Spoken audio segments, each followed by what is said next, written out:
प्रशासनिक उदासीनता, प्रशासन की लापरवाही, दिव्यांग को कुछ समझ ही नहीं रहे हैं। हमारी गिनती तब होती है जब वोट आता है, और चुनाव के समय वो लोग तो हम तक बैलेट पोस्टर लेकर चुनाव कराने घर तक चले जाते हैं। समझ गया ना।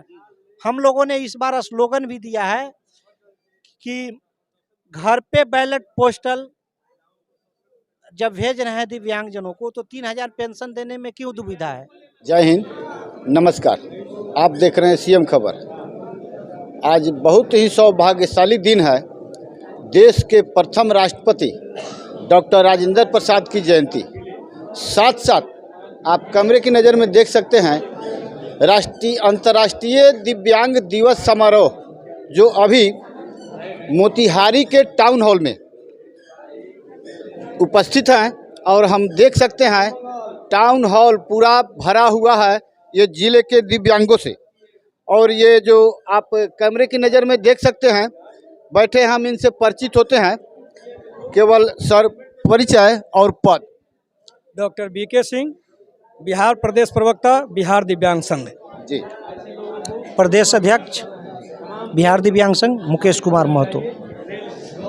संस्थापक अध्यक्ष बिहार दिव्यांग संघ पूर्वी चंपारण उदय जायसवाल। राष्ट्रीय विकलांग पार्टी का प्रदेश अध्यक्ष सत्यनारायण प्रसाद गुप्ता। चलिए हम आपसे जानेंगे एक सवाल। जिले में विकलांगों की संख्या कितनी है पूर्वी चंपारण जिले में?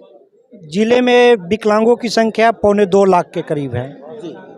आपसे एक सवाल और कि विकलांगों से संबंधित इस जिले में मुख्य समस्या क्या है? देखिए, विकलांगों से संबंधित मुख्य समस्या है प्रशासनिक उदासीनता, प्रशासन की लापरवाही, दिव्यांग को कुछ समझ ही नहीं रहे हैं। हमारी गिनती तब होती है जब वोट आता है, और चुनाव के समय वो लोग तो हम तक बैलेट पोस्टर लेकर चुनाव कराने घर तक चले जाते हैं। समझ गया ना। हम लोगों ने इस बार स्लोगन भी दिया है कि घर पे बैलेट पोस्टल जब भेज रहे हैं दिव्यांगजनों को, तो 3000 पेंशन देने में क्यों दुविधा है। जब वोट हम असक्षम है, तो हमारी असमर्थता को देखते हुए घर तक पहुंच कर ले लेते हैं, तो हमें समुचित अधिकार देने में क्या दिक्कत है। हमसे ही तो आपकी सरकार बनती है। चलिए हम इनसे जानते हैं ये सम्मेलन का उद्देश्य क्या है, जो आप बता सकते हैं। दिव्यांगों को अधिकार दिलाना ही सम्मेलन का उद्देश्य है। जो सरकार जो अधिकार हम लोगों को दे रही है उसको धरातल पे उतारना, और जो अधिकार नहीं दे रही है उसके लिए हम लोग को लड़ाई लड़के दिलाना ही इस सम्मेलन का उद्देश्य है।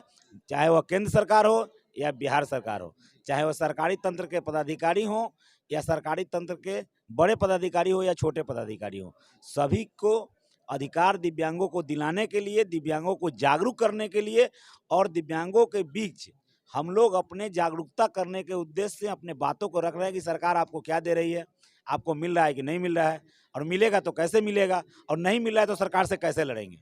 यही उद्देश्य है हमारा। हम सर से परिचित होते हैं। जी, अपना परिचय और पद। मैं एक सामाजिक कार्यकर्ता हूं। मेरा नाम अजहर हुसैन अंसारी है।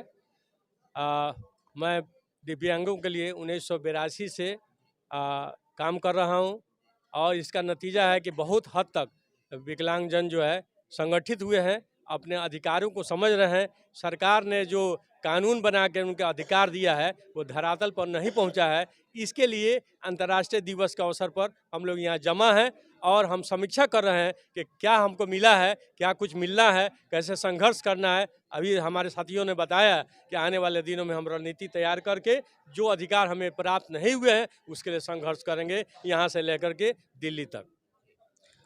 और आपसे जानेंगे कि क्या क्या मांग है आप सब। देखिए, मांग तो हमारी जो है, जो अभी 7 सूत्री है, और यहाँ जो है मांग मेरा है। और हम लोगों की 2 साल जो है लॉकडाउन होने के कारण हम लोगों को जो कुछ मांग था जो सरकार में गया, लेकिन अभी कुछ नहीं हुआ। लेकिन ये हम लोग अब 2022 में 3 दिसंबर के मौका मिला, हम लोगों ने किया कि अब हम लोगों का कार्य चालू है। और ये राष्ट्रीय विकलांग पार्टी ये पूरे भारत में एक पार्टी है, जिसमें हमारे जितने भी विकलांग हैं, जितने भी संस्था हैं, एनजीओ है, सब लोग जो है जुड़े हुए हैं। संस्था जो है थोड़ा सा जो है प्रशासन से और नेता लोग से डर जाता है, लेकिन राष्ट्रीय विकलांग पार्टी नहीं डरता है। मेरा अध्यक्ष के दीक्षित है राष्ट्रीय अध्यक्ष, और पूरे देश में जो है हम लोगों का ये है, और मैं उसी बैनर के तले और उन्हीं के जो है अध्यक्ष के जो है राष्ट्रीय अध्यक्ष के में जो है पूरे भारत में हम लोगों ने जो है आज 20 दिवस मना रहे हैं अंतर्राष्ट्रीय। और हम लोगों का लड़ाई अब से आज से जारी हो गया कि जहाँ जिस तरह का जरूरत पड़ेगा उस तरह हम लोग को अधिकार में अगर कोई तरह की दिक्कत हुआ तो हम लोग मानने वाले नहीं हैं। इसको लिए चाहे हम लोगों को जान भी चला जाए तो कोई बात नहीं है, लेकिन हम लोगों का आवाज़ जो है बंद नहीं होगा। मेरा नाम सत्यनारायण प्रसाद गुप्ता, राष्ट्रीय विकलांग पार्टी प्रदेश अध्यक्ष। चलिए सर से कुछ मेरा सलाह है कि हमारे चैनल के माध्यम से इस जिले के तमाम विकलांगजनों को एक संदेश और पदाधिकारियों को भी। मेरा संदेश ये होगा कि हम लोग विकलांगों और दिव्यांगों के प्रति जो है संवेदनशील बने। उनके जो कानून बने हुए हैं उन कानून को हम जानें। अभी कोई पदाधिकारी से या जो संस्थागत काम करने वाले लोग हैं, PWD किसे कहते हैं उन्हें नहीं मालूम है। उनको सिर्फ मालूम है कि दिव्यांग है, लेकिन जो बिल्कुल लचरा हुआ है जैसे कोढ़ी लोग हैं, वो लोग दिव्यांग हैं। समाज में उनका समावेश नहीं है।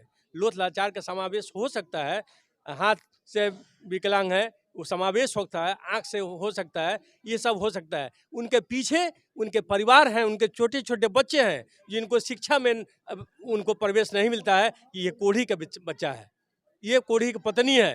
तो ऐसे सामाजिक जो कुरीतियाँ हैं उसको कैसे हम लोग समाप्त करेंगे, उसके लिए हम लोग प्रयासरत हैं। और वहाँ तक भी हमारी रोशनी कहाँ तक फैले उसके भी प्रयास हम लोग कर रहे हैं। इन कुरीतियों को कैसे सरकार के योजनाओं को और सामाजिक सरकार के कामों से जोड़ करके हम लोग मानव हैं, इंसान हैं, इस इंसान के दृष्टि से बात को करें, मानव बने और सहानुभूति रखें। सिंपैथी अच्छी बात है, लेकिन एम्पैथी रखें, एम्पैथी होना चाहिए।